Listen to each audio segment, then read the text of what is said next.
Greetings YouTubers, this is a part 2 of my previous video in which we saw reasons for the speed wobble and how to fix it. So before I begin, I would like to thank you all for the support you have shown for my previous video, and for those who haven't watched it yet, I will be providing a link to it in the description below. Please do watch it. In this video, we will delve into all the other common culprits behind most of the scooter wobbling issues. But more importantly, I will walk you through all the procedures to do it yourself. So let's factory reset. We shall look into the factors one by one, the first one being the front wheel bearings. You suspect a faulty wheel bearing when you hear a constant humming noise from the wheel. Not attending to it on time will eventually lead your vehicle to wobble. The front wheel has two bearings, one on each side. The first one is exposed while the other is covered with a dust seal. Let's pry out the dust seal with a screwdriver to access it. I don't have a bearing puller, so I will just use a metal rod like this to tap out the bearing. There is a distance collar placed in between these two wheel bearings, which is designed to have a slight play inside the hub. On pushing the distance collar to the side, it reveals the inner race of the bearing. Use it to tap it out. So that's the distance collar and the first wheel bearing is out. In the same way, tap out the second one as well. Before we proceed with the installation of the new bearings, clean the seating surfaces thoroughly. These are the new OEM FAG wheel bearings. Apply some grease on the seating surfaces and some on the outer race of the bearing as well. Place the bearing centered into its slot and tap it using a plastic tipped hammer till it is slightly seated. Now use a socket having the same circumference as that of the bearing and tap it into its position. After the first bearing is installed, it is time now to install the distance collar. Fill the sides with grease before installing the distance collar. Using copper grease here is much suitable as it lasts longer compared to a normal grease. An important thing to note here is that while installing the new bearings, there should not be any play between the outer race of the bearing and the wheel hub. Once both the bearings are installed, use a new dust seal and press it gently till it is flush with the surface. Let's look into the second factor which causes wobbling, and that is the pivot arm bushings. So this is where the pivot arm is on the vehicle. These are the new bushings for the pivot arm. It has two bushing covers, two copper bushes with O-rings, a sleeve and a nut bolt to tighten it.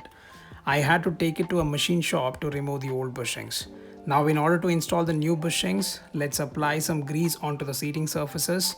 Once applied, press in the new copper bushes into the slot on the pivot arm and tap it slightly using a plastic tipped hammer until it is seated. This is how it looks once the bushes are installed. Apply some grease on the bushes and on the sleeve before installation. The pivot sleeve and bushings are what usually goes bad, as the sleeve sometimes seizes with the bushes and does not pivot, which then brings about a wobble. Once the pivot arm bushes and sleeves are installed, overlay the bushes with its cover and use the tapped hole to fill in some grease. I misplaced the grease nut, so I will just use a 10 mm bolt to lock it up. And when everything is done, install it back onto the vehicle and tighten it to 26 Newton meters. Let's move on to the third factor, which is the front suspensions. In the first one here, you can see a thin lining separating the spring and the struts inside, while the same in the second has collapsed completely into the casing, leading it to bulge at the end. There is also some corrosion of the struts inside, so it is time to replace it with new. Usually, these bushes at the bottom end of the suspension go bad and can be easily replaced. But when the bushes on the top end goes bad, there is no replacement available. Changing it with new suspension is the only option. There are clear markings like RH and LH on the new suspensions which help in identifying the respective fitment positions. I'm using a medium strength thread locker. Always try to use genuine original equipment manufacturing brands to get optimal and long-lasting performance. As I already mentioned, I will be tightening the pivot arm to 26 Newton meters and the suspension to 32 Newton meters. Since this is a continuation of my previous video in which the steering cone set was fixed, and now since the suspensions, the pivot arm bushes, the wheel bearings are all fixed, let's assemble it back and the causes of wobbling from the front end is fully sorted. Now the fourth factor is that which affects the stability of the vehicle, which is called the foundation bushes or the bedding bushes. In order to change the bedding bushes, place the scooter on its center stand and support the frame securely. Disconnect all the electrical connections, the accelerator and choke cables and air pipe hose. Remove the engine mounting nut and pull out the bolt. Remove the rear shock absorber bolt and brakes to disconnect the engine from the frame. Now since the engine is out, it is easier to install the bedding bushes. This is the new bedding bush and I'll be using a special tool to install the bedding bushes. Mount the new bedding bush onto the special tool and tighten the lock nut. Now upon tightening the special tool from the one end, the new bush pushes the old one out and gets seated in its position instead. So once the bush is seated, you can remove the special tool. Since there are two foundational bushes, let's do the same for the other one. So here you can clearly see that the new bush gets seated and the old one gets pushed out of the crankcase into the special tool. This is how it looks after installation. Now from the center, let's move towards the rear end of the vehicle onto the rear suspension bush.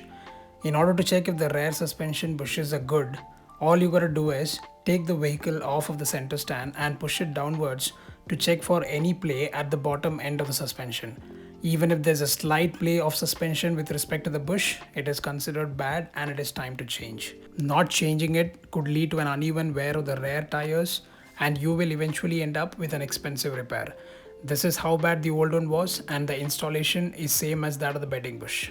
So the next factor that can make your vehicle to wobble is the rear suspension.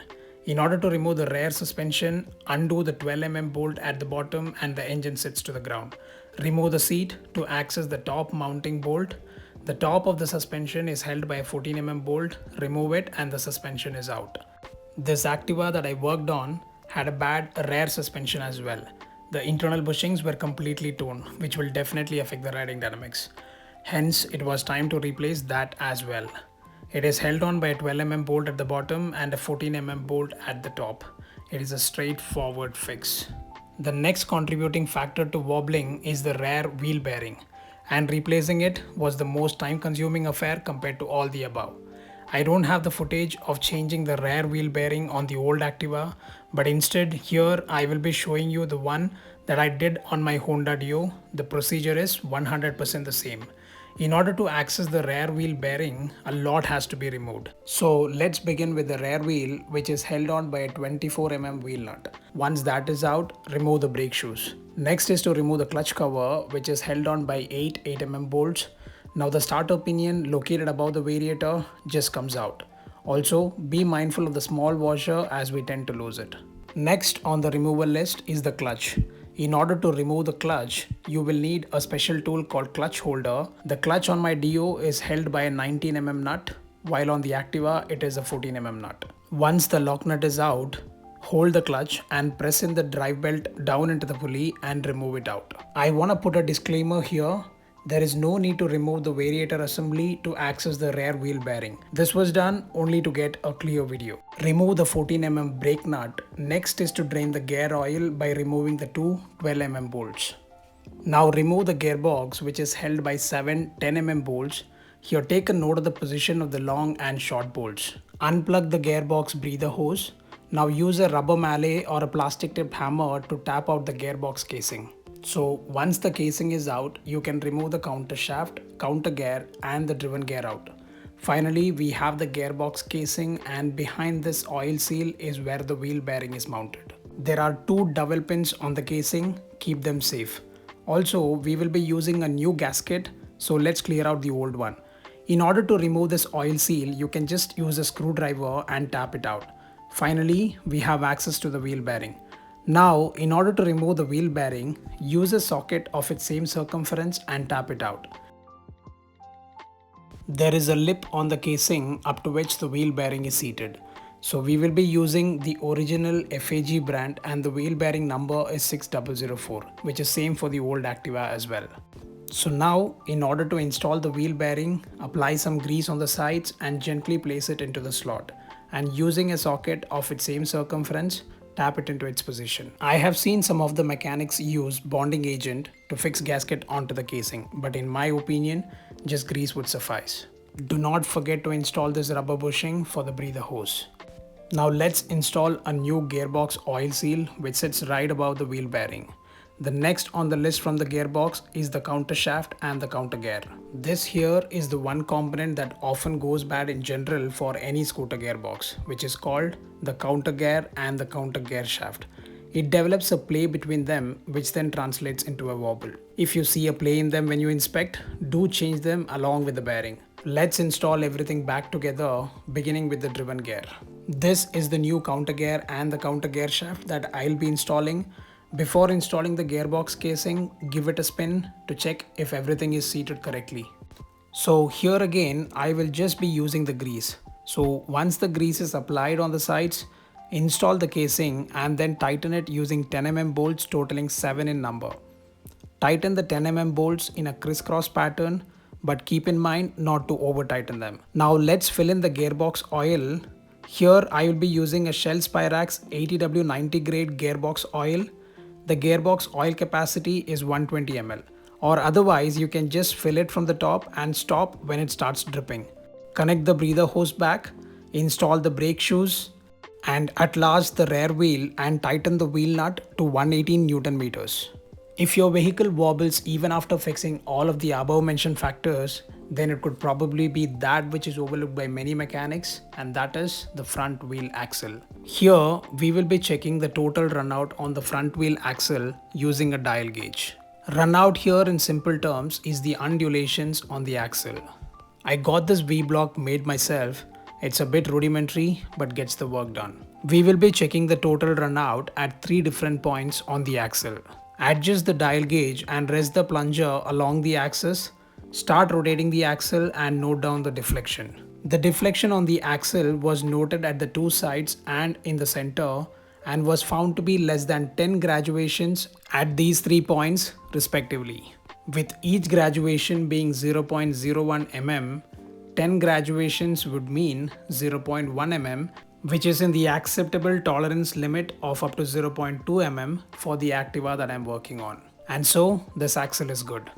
Finally, with all that being said and done, here is the final result. Here you can see me riding at 50 km per hour, and if I take my hand off of the vehicle stays rock solid with absolutely no wobbling of any sort. Thank you for watching. Wishing you all to have a great year ahead, and I'll see you guys on the next one.